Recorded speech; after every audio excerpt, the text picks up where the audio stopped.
Living fully alive in every way. You're listening to Relationship Prescriptions with Dr. Carol. Welcome once again to Relationship Prescriptions with Dr. Carol. I am really thrilled today that my pastor, my friend, Pastor Lori Champion, is with us on the program. I could give you a whole long introduction, but it is just such an honor to have you with us. Thank you. Well, thank you for having me. It's an honor to be part of this podcast. I listen to it. And well, so thank if you. I can offer any advice from my experience, I'm thrilled to be here today. Well, Pastor Lori Champion, along with her husband, Pastor Joe Champion, founded Celebration Church 18 years ago, right? Correct. And it is growing campuses around the world. And I am just so privileged to be a part of Celebration. I just have to start by saying thank you for following God's heart and leadership in building His church. Well, you're a gift to our body. Absolutely. Now, I know that you are a mom. There are probably 50 different things we could talk about. But as a mom in ministry, you've raised 3 boys. And I think it would be such a blessing to our audience to just hear some of your perspective on what went into parenting your boys and your experience as a minister in doing that. Today's culture gives some real big challenges to parents to raise godly children. Yeah, it does. I have 3 boys, and they are 26, 22, and 18, and so I'm kind of officially an empty nester. And they're all alpha males. I don't have one easy, compliant. They all have strong opinions. And all testosterone in your house. Oh, absolutely. And so now I have a daughter-in-law as well, and so that's been a real joy over the last couple of years, so that's wonderful.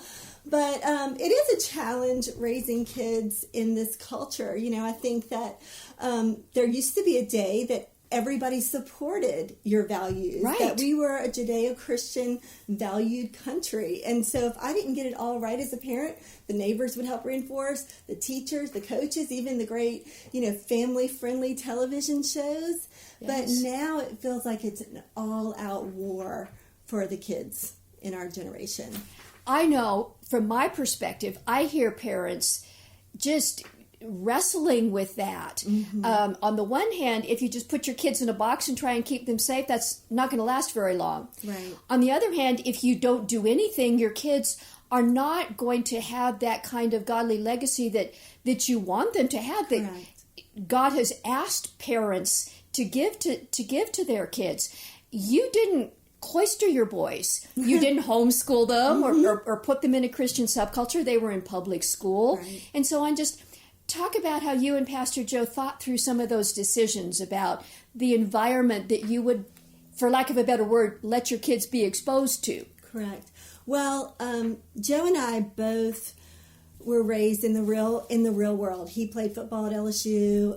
I was in a sorority at LSU. My dad told me, and my dad was a pastor, he said, when you go to college, he said, I want you to do whatever it takes to be a leader because God's called you to be a leader, and He's not called you to only hang out in this Christian bubble. So that was in both of us. We are supposed to infect our environments. Infect. I love that word. Infect our environments. And so, but the pressure when we were young in ministry was to homeschool, and a lot of people do an amazing job. And this is nothing against homeschoolers. We're just talking about the thought process. Right. And so I actually did that for a year, and we were traveling, we were itinerating, and it was a necessity, and I think God graced me for that for a year. But I'm I have full-time work, and so it wasn't really the best for him. It wasn't really the best for me. Then we've done Christian school. We had a church, before we moved here that had a Christian school. That was great. But when we moved here, we just prayed about it. And financially, we had to kind of make the decision to go in that direction. But we also knew that it was going to be a great challenge for them and for us. It's interesting. When they were in Christian school, sometimes they saw things at Christian schools done by Christians that we had to explain. Right. When they're in public schools, we're like, well, it's not a Christian school. Right. So you're going to see this. And what has happened is we've had 2 of our boys go away to another state, out of state, to public universities. And they thrived there, in not just in their schooling, but they thrived spiritually. Yes. There. And it's because I believe we were able to navigate some of the cultural things that they were going to have to come against in college. We were able to do that at home. So if there was a debate in class, or there was a teacher that wanted to undermine our values right. or our beliefs, then they would come home and say, guess what my teacher said? He's an atheist, and he said everything that we believe is a lie. And so we were able to deal with that. And that's really what God calls us to do as parents. He says in Deuteronomy, like, tell them along the way. Yes. Tell them when you eat. Tell them when you sit down. Tell them when you walk. And so we haven't been super rigid in our, we're going to have devotional on this night, and we're going to do this, and we're going to memorize this many scripture verses. All those things are great, but that wasn't just our way. We just press pause on the TV sometimes and say, let's talk about this compared to our values. And let's talk about what your friends are doing in school or what they're saying. And so when there's been a time for all three of our boys, when there's been a time where a student was chosen to give maybe more of a Christian or Judeo-Christian debate against someone that was from the other side, they always pick our kids. Uh-huh. Because they're leaders and they're confident in what they've learned, and we've been able to on the job train them. And so it's actually what started out as a necessity because of finances and because of both of us working. It's actually become such a blessing to our family. The word picture you just painted, Pastor Laura, I think is so helpful. It's not that you sit your kids down one evening a week and do an hour Bible study or send them to youth camp. This is the everyday stuff. Just your word picture of something comes on the TV, let's press pause and talk about this. Right. That is something that any parent can do. Yeah, we definitely can. And there's so many opportunities. And I think that a lot of even Christian parents have been silenced by culture. Yes. They want to be their kids' best friends. And our kids are growing into, now that they're young adults, we spend a lot of time with them. We'd rather go on a double date with our son and his wife than anybody else. I mean, we just really enjoy doing life with them. But we didn't start out that way. We started out, as firm disciplinarians. Right. Making sure that they knew that we were the parents, and then they grow up and you kind of become their coach. You coach them from the sidelines, and you're helping them make decisions. And so throughout the course of their lives, we are the biggest voice in their lives. And so we foster that just by being the fun house for all their friends to come to, and by having conversations. And when our first son went into middle school, I remember the time where we all, as parents, we dread the time that our kids are embarrassed by us. Right. And so he had that moment like, I'm supposed to be embarrassed by my family right now. And so I just went to give him a hug, and I said, oh no, in our family, we're not embarrassed by our parents. And he just said, oh, okay. Good. That gives me permission to hug you. And so we were, his senior year, we were at the homecoming game for his high school, and we end up going to IHOP or Denny's or one of those places after the game, and it was crowded with his peers, with his classmates. And all of my kids are very well loved at school. They're all, respected and have a lot of friends. And he was sitting with us eating pancakes. And we said, don't you want to go sit with your friends? And he said, no, I'll hang out with them another time. I'm with y'all. And so that has extended to so many areas of their lives. Yes. It's extended to their dating. My son married the first girl he ever dated. Wow. And there were other girls that he was interested in, and he would bring them to our house, and or bring them to our church and see how they fit. And we never really had to tell him, we don't approve. He just saw them in our context, or saw them especially in the context of our church, and said, she's not where I am. We're not equally yoked. Mm-hmm. And so all of our kids have always gotten our approval when they are attracted to someone, and we didn't really encourage dating, right? But even just having a friend, a girlfriend that you hang out with or whatever, we're like, do that in groups. You're not anywhere close to being able to get married. If it was the person that God destined for you to marry, think about how many years you would have to wait. Yes. How tempting that would be Yes. to go into an impure direction. So let's just get rid of that temptation. Just be friends with a lot of people. And then when you get to college and you're, within a few years of adulthood and having a job and being able to provide for a family, that's a good time to start dating. You've alluded to some things, Pastor Lori, and I'll just open the question, and you can talk about this as little or as much as you want. You've used the words impure relationship. You've said your oldest son married the first girl that he dated. You've talked about the kids today being exposed to things at an earlier age than ever that are not godly. Talk about how you, with your boys, all that testosterone, going through adolescence, going through puberty, a culture that says anything goes sexually. How did you and your husband deal with those conversations on those aspects with your boys? The first conversation that we ever had to have, it was interesting because this is the first and only time this has happened, but Mason started talking to a girl. He'd ride the bus with her, and because her family came to our church, I knew some things that he didn't know. Mm-hmm. And so that's hard because, you're kind of caught in the middle. Right. I know she's had some problems. I definitely can't tell my son that. But, broadening that to, is he at the age where he needs to know that? Right. Where he needs to be in a relationship, a texting relationship. And even where I've made the mistake is even great girls, and I'm sure boys, if you have a girl, but even great girls that, are just super sweet, they go to church. I mean, we've had to deal with some very aggressive, over-sexualized females. Sure. Pursuing our sons. And I think because we have such an atmosphere of transparency in our family, they've been the ones to tell us. One girl, I just said, Mason, I think she likes you. She is so cute. Her family's so wonderful. I mean, she was like the sweetest thing in the world. And why don't you just take her to homecoming? Which is a big deal here in Texas. Sure. And he was a senior, and he's, no, I don't think so. And I just thought, if he's going to just go on a couple of little fun dates, that would be the girl that I would pick.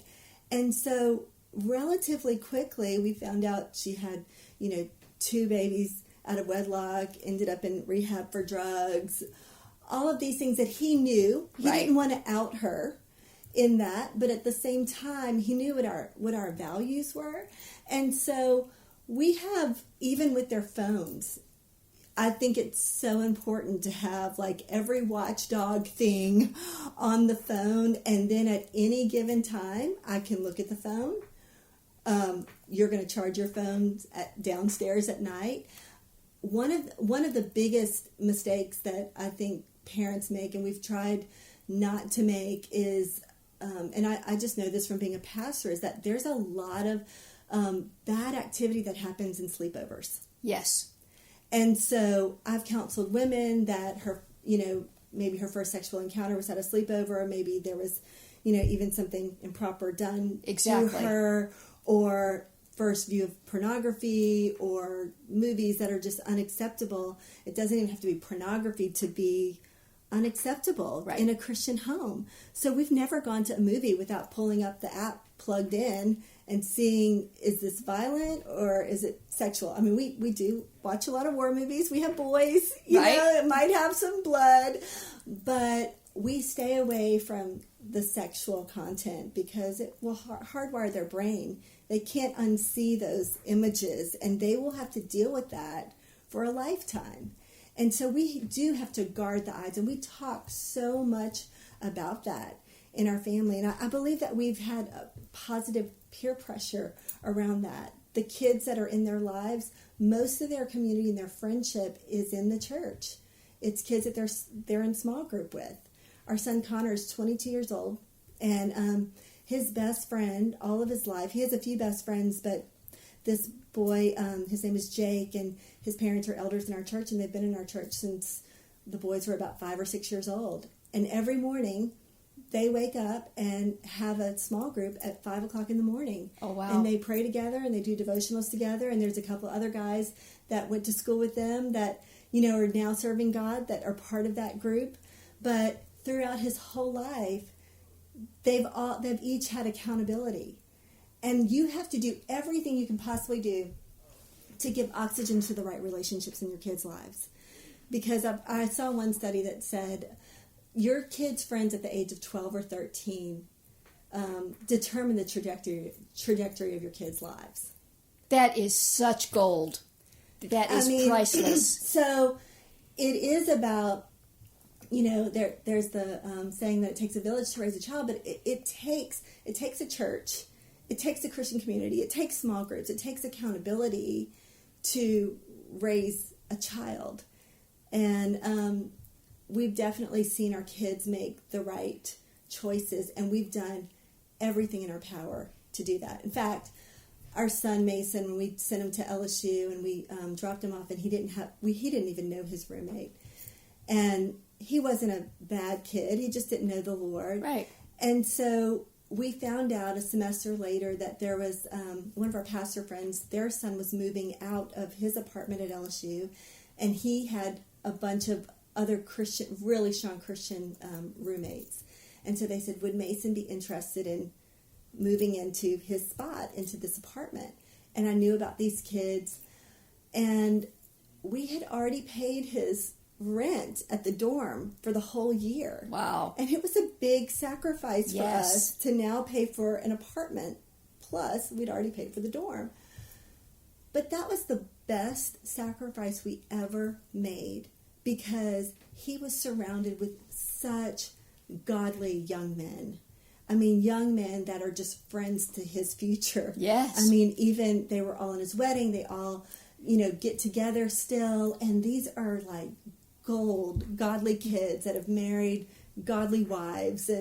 And so it's wonderful. You can't, there's no price too high to make sure that your kids get in the right, have the right circle of friends around them, encouraging them in their walk with the Lord. What I keep hearing you talk about over and over and over again is how intentional you're involved. Mm-hmm. You're not just you didn't just let your boys raise themselves. You and Pastor Joe were involved in all these areas. I'm sure it must not have been always the most comfortable. It certainly wasn't the politically correct thing to do in our world, but you didn't let any of that stop you. You were involved. I think we have to be. I mean, great kids don't raise themselves. Yes. You have to be intentional.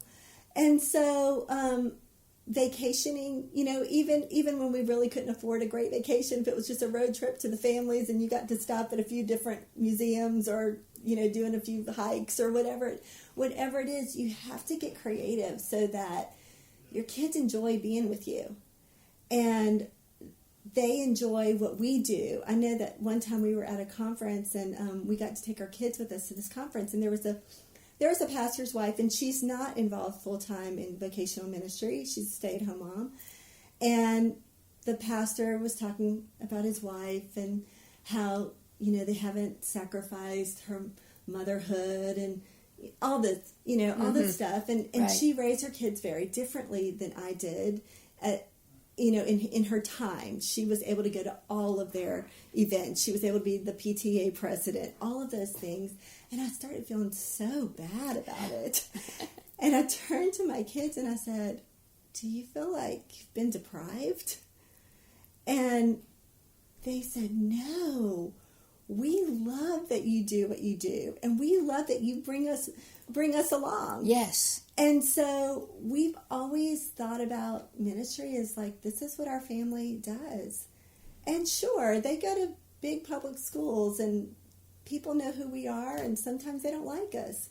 And sometimes our kids have to deal with that too. But we always try to broaden it beyond that we're pastors. we say this is a leadership call. And if we were politicians, if we were, a football coach of UT or whatever, I mean, you're going to get those kind of things because you're in leadership and not everybody's going to agree with who you are. So even teaching your kids how to navigate tough leadership calls, I think it makes them a better leader. That is a great perspective. I think pastors' kids have had a reputation for not turning out great. And helping them become leaders seems like a great piece of that. But maybe, Pastor Roy, unpack that a little bit more. Your kids were raised in a public view, in a growing church with parents who were well known. They're frankly very good looking, and people see them and know who they are. What were some things that you did to help them not fall into the traps that stereotypically PKs have fallen into? Right.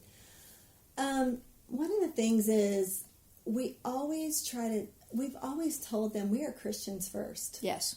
We don't do this because we're pastors.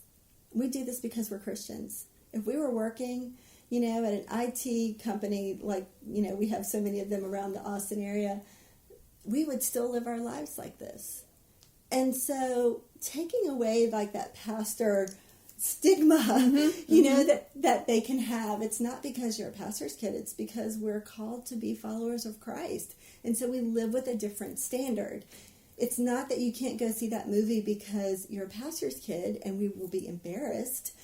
It's because would we take Jesus into that movie with us? Yes. And then the leadership thing. My husband's dad was an NFL football coach, and so he always tells the boys, when our teams lost, I had all these kids at school saying, your dad should be fired. Why did he make that decision? And so we tell them about how grateful we are that God picked us. Right. He entrusted us to lead his people, and that we want to walk worthy of that calling. And we just call them up.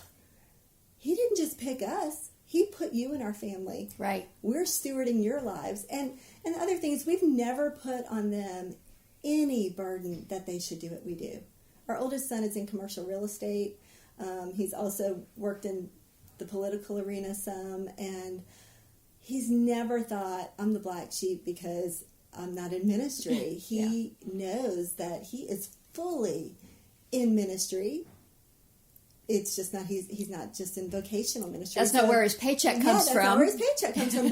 But we have a campus near him in Austin, and every Sunday morning at 6 o'clock in the morning, he's doing set up and tear down. And the other thing is, we haven't put our kids on a pedestal. Sure. And so they don't walk around here like they're princes. We're like, they're real. And so if they need to get in trouble in kids ministry, our youngest, he kind of has a little criminal mind, but he was taking snacks that we have like from our office in between services. When he was a kid, he was taking the snacks and he was selling them in the kids' church. Oh my. And then he was gambling at school. So anyway. So your kids are perfect. There you go. Yeah, right. And so our kids director was like, what do I do? Oh my goodness, it's the kids.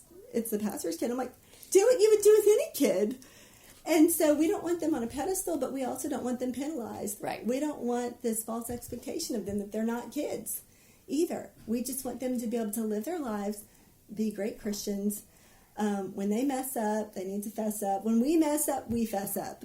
And we tell our kids, we lost it on that. We shouldn't have responded like that. Yeah. And so they know that we're very, very normal. And the joy of it has been that we've gotten to raise some of the kids, some of their friends. And so now we see them serving in the church. We see them coming into their own callings and destinies. And so you don't just get your kids, you get their kids. And when we were young in ministry, we heard Billy George talk about that. He said, we invested in our kids, and he said, and their friends, and he said, now that's our staff, or that's our church leaders, even Awesome. if they're in business or whatever. So that put that vision in us. We are raising leaders, whether they get their paycheck from the church someday or get their paycheck in the world. they're going to change the world. Yes. And we need the Spirit of God in them, because they are supposed to affect and infect every area of culture that they get to touch. That's so awesome. Awesome. As we close, maybe there's some parents listening that feel like they're right in the middle of this parenting journey, but they see some things that they haven't really been doing all that they could. What would you perhaps challenge or encourage them at that in their parenting journey? Yeah, well, we know the best verse of all times is Proverbs 22:6. Train up a child in the way he should go. When he's old, he will not depart from the faith. And I would just say, intentionally put your kids in environments where they'll experience the presence of God. That word train up actually means touch the palate. And so back before there was Gerber baby food, a mom had to chew up what she was eating, right, put it into the baby's mouth, and when they were old, they still had a taste for what she ate. And so I would say to parents, and I challenge myself, what are you doing in your spiritual walk? Do they catch you reading your Bible? Do Awesome. they catch you praying? Do you live a life devoted to God? Are you demonstrating that in your family? Because you can't tell them to do something that you're not fully doing. Are you committed to a church family that, where you have community, where you have just the ability for them to experience the presence of God? When I sent my boys to college, there's two things. I made sure that they had a great local church there that they could plug their life into, because why would I want to send them away without them having a spiritual family? Right. When they're making decisions about what they're going to do in their future, they're making decisions about who they might marry. I want them to meet those people in church. Right. But I also said, have you experienced Christ in such a way that you can't even argue about it? Like, it moves from your mind to really, like, I felt God. And so we have always sent our kids to, youth group or camp. Our church, we want to have the presence of God there, that they know, that they can feel the presence of God, that they have spiritual mentors and leaders that have come alongside us and partnered with us to help them make decisions. And so those are components that are so important. And just, if you've made mistakes, tell them. Let's start new. I probably was too loose with you on this. I probably let you do things that you shouldn't do. But I want to be the parent now. Yeah. And I want to be a parent that's submitted to God and submitted to the Word. And I'm going to make mistakes. But the purpose is that I want to see you be everything that Jesus has called you to be. I think you've described so well how kids will remember who you are and who you become as parents, as Right. followers of Jesus, even more than the things that you say. Right. It's more is caught than taught. Yes. What a great way to close this program. Thank you so much, Pastor Lori. This has been such an honor. And blessings to you, your family, your church, your ministry. God's doing great things with you and with them. Thanks, Dr. Carol. It's been a total joy to do this. It was such a pleasure and honor to have this conversation with Pastor Lori. I can certainly second what all those who know Pastor Joe and Lori Champion personally say, that they are the same in person, in private, as they are on stage. I hope you picked up two important things in that conversation. First, Pastor Lori highlighted how who you are as a parent means so much more to your children even than the things that you say. As you become an increasingly mature and real follower of Jesus, that's what you have to bring to your children most. And then being intentional. You as a parent have an incredibly valuable role to play in your children's lives in bringing them to be followers of Jesus. I can say from seeing their three sons, who are now young adults, the results of Pastor Lori's parenting, along with her husband, have certainly resulted in young men, not perfect, And Pastor Lori, if you talked with her, would share that her sons are not at all perfect, but they are young men who are becoming like Jesus in increasing measure. And what a joy, what an honor. You can find the links to the church website, Pastor Joe and Lori's church, Celebration Church, in the show notes. And I just had a great time in this conversation. I hope it was meaningful to you. If you have a comment or a question that you'd like us to address on an upcoming podcast, let me know on the podcast page. And it would also be a great help if you are subscribed to this podcast, that you go to iTunes or wherever you listen to podcasts and leave a comment. Rate this podcast. It helps other people find out about it as well. And until next time, may God bless you.